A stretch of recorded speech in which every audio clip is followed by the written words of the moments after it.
Hi everybody, this is Angelique Tsang, and I'm making this video for myself to remind myself of what I want to remember of the advanced workshop in Germany, August 2015 of Dr. Joe Dispenza.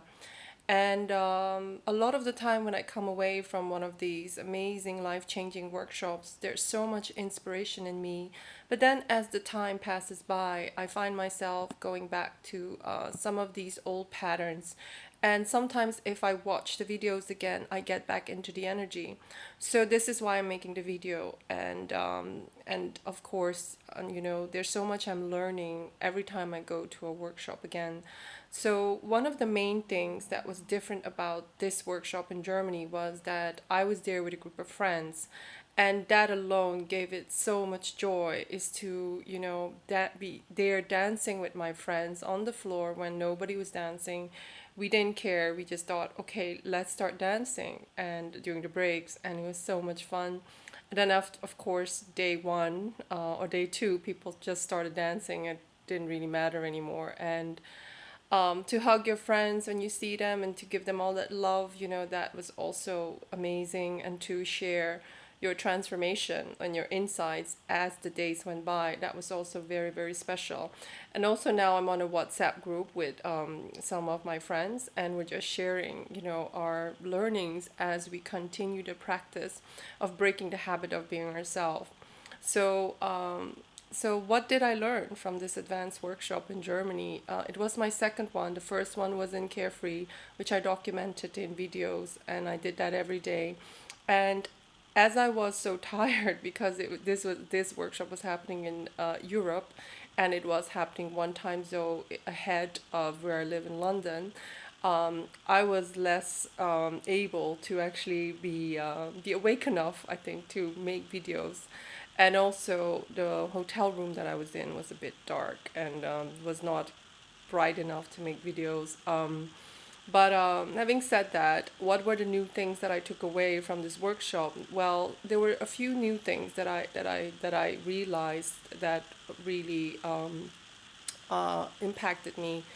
And one of them was that he was talking a lot more about our true nature. And the way that I interpreted it the first time was that I was trying to aspire to an aspect of the greater self. But what really, really I understood this time was that our true nature is oneness, and that we are interdimensional beings living in parallel realities dependent on which dimension you're looking at it. We have linear time, or we have time that's all happening at one moment, and we are connected to everybody and everything, and we are nobody, everybody, and so from that perspective, we are everything and no nothing. And so when you come from that place of this mystery of who we really are, it's almost it's mind blowing. Actually, it makes you wonder what is possible and how we limit ourselves with the identity or the identifications that we walk around with. Another thing that was really new to me was that when we are creating things, when we are dimensionalizing, or as popular jargon would call it, visualizing things, when we are creating things in our mind and they come into our reality, it is very important to actually see that object or that thing that you're creating as part of you. You are it. It is as much you as your arm is you. And so when you can infuse that type of love and ownership into this object that you're creating through your imagination, you're it is important to see it not as separate from you. So that was new to me. Another thing that was really brought home to me was also that the people that are successful in creating things by thought alone, they don't go in there hoping that they'll create something. They don't go in there thinking, oh my God, I hope that God or the angels or the universe will make this happen. They are a God. They are an infinite creator. They are part of that infinite creative source. So we are not, so from that standpoint, we're no longer victims. We have to take ownership of our lives and what shows up in our lives. And that was also very refreshing, especially because we see all the testimonials of people who actually do create things, and also the people that heal themselves from so-called uncurable diseases, according to, the scientific mindset right now. These people, do not let science define their disease or their health. They go on, and they go into the unknown, and they become that person that decides that they're going to take their health into their own hands, and they miraculously, through following the practice, heal themselves and write medical history or new medical history. And so, yeah, so that was new to me. Another thing that was that really, was new for me as well, was the realization that it was very important to really own that we are worthy to receive. And a lot of people, including myself, are still, making receiving conditional upon us showing up a certain way. And we have a lot of internal programmings around when are we worthy to receive. And if we walk around with this, with these hidden paradigms of, what and when and how are we worthy to receive, we are actually limiting the creation process by itself.